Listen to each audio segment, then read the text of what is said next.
కనుక చూడండి, ఇది అష్టమీ చంద్ర విభ్రాజదళిక స్థల శోభిత. అయితే ఇక్కడ మీరు గమనించవలసినటువంటి విషయం ఒకటి ఉంటుంది. ఇది మీకు అర్థమైందనుకోండి, బాగా అష్టమి నాటి చంద్రరేఖని మీరు పట్టుకోగలిగితే మీకు ధ్యానమునందు కూడా మీరు అమ్మవారి యొక్క లలాటమును చూడగలరు. ధ్యానంలో చూడడం వల్ల వచ్చే విశేషం ఏమిటంటే, మీరు మామూలు బాహ్యంలో చూసినప్పుడు దూరంగా ఉన్నట్టు ఉంటుంది. ధ్యానంలో చూసినప్పుడు ఏమవుతుందంటే మీకు ఇక్కడే సాక్షాత్కరిస్తుంది. ఇక్కడే సాక్షాత్కరించినప్పుడు బహు దగ్గరగా ఇక్కడే అమ్మవారి యొక్క లలాటాన్ని మీ ఆజ్ఞాచక్రం మీద మీరు చూడగలుగుతారు. చూసినప్పుడు మీరు పొందేటటువంటి ప్రయోజనం బహు విస్తారంగా ఉంటుంది. కనుక ఆ అమృతపు జల్లు, ఆ చల్లతనం మీ మీద పడుతుంది. ఆ పడినప్పుడు మీరు ఎంతటి వైభవాన్నైనా పొందుతారు. లలితా సహస్రానికి ఉన్నటువంటి గొప్పతనం ఏమిటంటే, ఏ నామం అయినా మిమ్మల్ని ఉద్ధరిస్తూ ఉంటుంది. ఆ నామాన్ని అనుసంధానం చేసుకోవడం చేత కావాలి. అది చేతకానంతసేపు అది అమ్మవారికి నామం అని అనుకుంటే అంతకన్నా అప్రయోజనమైనటువంటి విషయం ఇంకోటి ఉండదు. ఆవిడికి మీరు ఎన్నో గుణాలు, ఎన్నో విశేషణాలు చెప్పవలసిన అవసరం ఏం లేదు. అది మీకు ఎలా సమన్వయం చేసుకోగలుగుతారు, ఇది మీరు పట్టుకోవలసి ఉంటుంది. మీరు చూడండి, లోకంలో కొన్ని మాటలు ఉన్నాయి. అమ్మవారి గురించి ఎప్పుడైనా మాట్లాడితే అమ్మవారి ముఖ కమలము అన్న మాట మాట్లాడతాం. ముఖాబ్జము, లేకపోతే పద్మముఖి, పద్మము వంటి ముఖము కలది అంటాం. కానీ లలితా సహస్రంలో కానీ సౌందర్యలహరిలో కానీ అసలు ఈ మాటలు వాడలేదు. చంద్రుడితోటే పోల్చారు. సౌందర్యలహరిలో శంకర భగవత్పాదులు చేసిన ఈ చంద్రుడితో పోల్చే చెప్పారు. అలాగే వసిన్యాది దేవతలు చెప్పిన చంద్రుడితో పోల్చే చెప్పారు. దీని వెనకాతల ఇంకేమైనా రహస్యం దాగి ఉందా మీరు పట్టుకోగలిగితే, అసలు అమ్మవారికి పరితాపం నేను తీరుస్తాను మీకు అన్న రహస్యాన్ని దేని ద్వారా మీకు చెప్తోందో కూడా మీకు తెలిసిపోతుంది. చాలా తేలికండి, ఇది పెద్ద విషయం ఏం కాదు. ఇది విన్నాక మీరు అంటారు, ఇవన్నీ మాకు తెలుసండి, మీరు చెప్తున్నారు అంతేకాని అంటారు. శుక్లపక్షము అంటే చంద్రకళలు పెరుగుట కదండి. కృష్ణపక్షము అంటే చంద్రకళలు తగ్గుట. చంద్రకళలు పెరిగితే ఎన్ని కళలు పెరుగుతాయి? 15 పెరుగుతాయి. 15వ నాడు పౌర్ణమి వచ్చేస్తుంది. అలాగే ఎన్ని కళలు తరుగుతాయి? 15వ నాడు అమావాస్య వస్తుంది. కాబట్టి తరిగినవి ఎందులోకి తరుగుతున్నాయి, పెరుగుతున్నవి ఎందులోంచి వచ్చి పెరుగుతున్నాయి.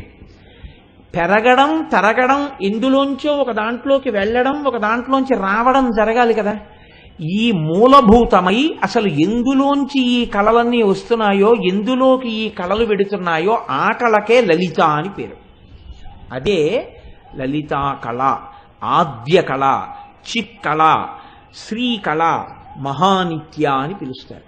కృష్ణపక్షంలో ఉన్నటువంటి పంచమి కాబట్టి తిథిలో ఉన్న నిత్య నీలపతాక, మహావజ్రేశ్వరి నిత్య, శివదూతి కులసుందరి, త్వరిత త్వరిత. ఇప్పటి వరకు అలా ఒక పేరే శుక్లపక్షంలో కృష్ణపక్షంలో కూడా వచ్చిందా? ఒక్క అష్టమి తిథి నాడు మాత్రం ఇటు నిత్య అటు నిత్య కూడా ఎవరొచ్చారు? ఒక్కరే వచ్చారు, త్వరిత.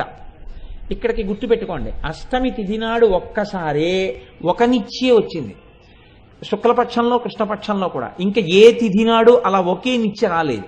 దీని తర్వాత చూద్దాం, పౌర్ణమి అమావాస్య వరకు. ఇప్పుడు ఏ తిథి దగ్గర ఉన్నారు? అష్టమి. తర్వాతది కులసుందరి శివదూతి, నిత్య మహావజ్రేశ్వరి, నీలపతాక వహ్నివాసిని, విజయ భేరుండ, సర్వమంగళ నిత్యక్లిన్న, జ్వాలామాలిని భగమాలిని, చిత్ర కామేశ్వరి. అంటే ఏ తిథి నాడైనా అవే ఒకే పేరున్నటువంటి నిత్యలు వచ్చాయా? లేదు. ఒక్క అష్టమి తిథి నాడు మాత్రమే ఒకే పేరున్నటువంటి నిత్య శుక్లపక్షంలోనూ కృష్ణపక్షంలోనూ కూడా ఉంది. ఇలా ఎందుకుంటుందో తెలుసా అండి? ఆ నిత్యలు ఉండేటప్పుడు అష్టమి తిథి నాటి నిత్య మాత్రం శుక్లపక్ష కృష్ణపక్షాల్లో ఒక్కటే ఉండడానికి ఒక్కటే కారణం ఉంది.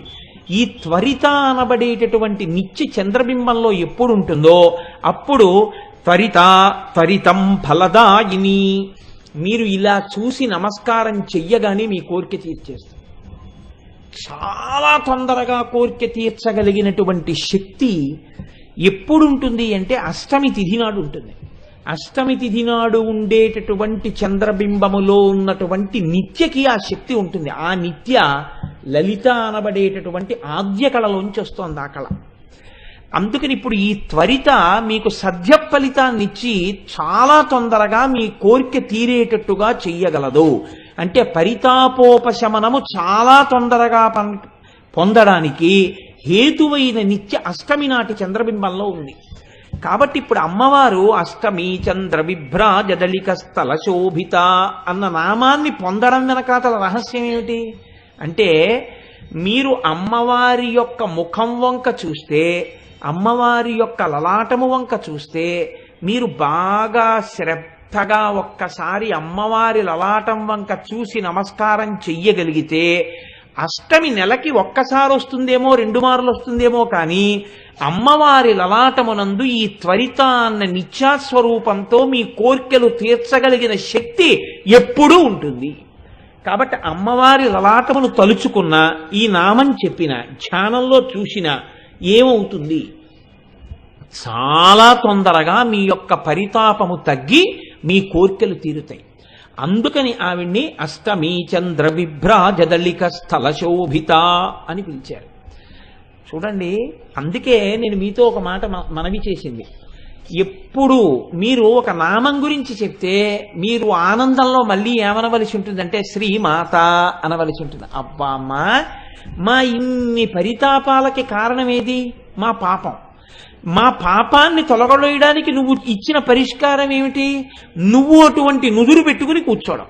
మేము ఆ నుదుటి వంక చూసి నమస్కారం చేస్తే చాలు, మా పాపం అంతా పోతోంది. పరితాపోపశమనం అంటారు శంకరాచార్యుల వారు. ఆ పరితాపం అంతా ఉపశమనాన్ని పొందింది. అమ్మా, నీ లలాట దర్శనం చేత మాకు ఇంత భాగ్యాన్ని కృప చేస్తున్నావా, ఎంత అదృష్టవంతులం తల్లి అంటాం. చూడండి, భాగ్యము దేని చేత నిర్ణయింపబడుతుంది అంటే లలాటము చేత చెప్తారు పెద్దలు. సాముద్రికంలో విశాలమైనటువంటి లలాటం ఉంటే అతను భాగ్యవంతుడు అని చెప్తారు. లలాటము కుంచుకుపోయింది అనుకోండి, ఇక్కడ వరకు వెంట్రుకలు వచ్చేసాయి అనుకోండి, ఇక్కడి నుంచి తలకట్టు బయలుదేరిపోయింది అనుకోండి, భాగ్యము కొంచెం తక్కువగా ఉంటుంది అని. అందుకని పెళ్లి విషయంలో కూడా ఈ సాముద్రికాన్ని చూడడం అలవాటైన పెద్దల్ని తీసుకుని పెడతారు పెళ్లి చూపులకి. సరే, ఇప్పుడు అవన్నీ అక్కర్లేదనుకోండి, వాళ్ళకేముంది మనకేముంది, వాడేమి ఇస్తాడు బిచ్చం, మనం ఏం పుచ్చుకుంటాం, అది చాలు. కాబట్టి కాబట్టి అష్టమీ చంద్ర విభ్రాజదళిక స్థల శోభిత, ఈ మాట వసిన్యాది దేవతలు అన్నారు. ఈ మాట మహానుభావుడు వ్యాసుడు అన్నాడు. కాబట్టి త్వరిత అన్న నిత్యాదేవత 2 వైపులా ఉంది కాబట్టి మార్పు లేదు. అంటే ఆవిడ లలాటము ఎప్పుడూ ఇలా ముడతపడ్డము ఉండదు, ఇలా ఉండడము ఉండదు. అంటే ఆవిడకే పరితాపము, ఆవిడికే సుఖము, ఆవిడికే ప్రసన్నత్వము, ఆవిడికే ముకులించుకోవడము ఉంటే ఇంకా మీ ముకులించుకోవడాన్ని, మీ సుఖాల్ని ఆవిడేం చూస్తుంది? ఆవిడ వాటికి అతీతురాలు. వీటిని కల్పించగలిగినదావిడే, తీయగలిగినదావిడే. అందుకని ఈ శక్తి ఇయ్యగలిగినటువంటి అమ్మ కనుక ఆమె లలాటం అలా ఉంటుందని మనకి చెప్పడం, మనం దాన్ని తెలుసుకుని ఆ స్థితిని పొందుట కొరకు.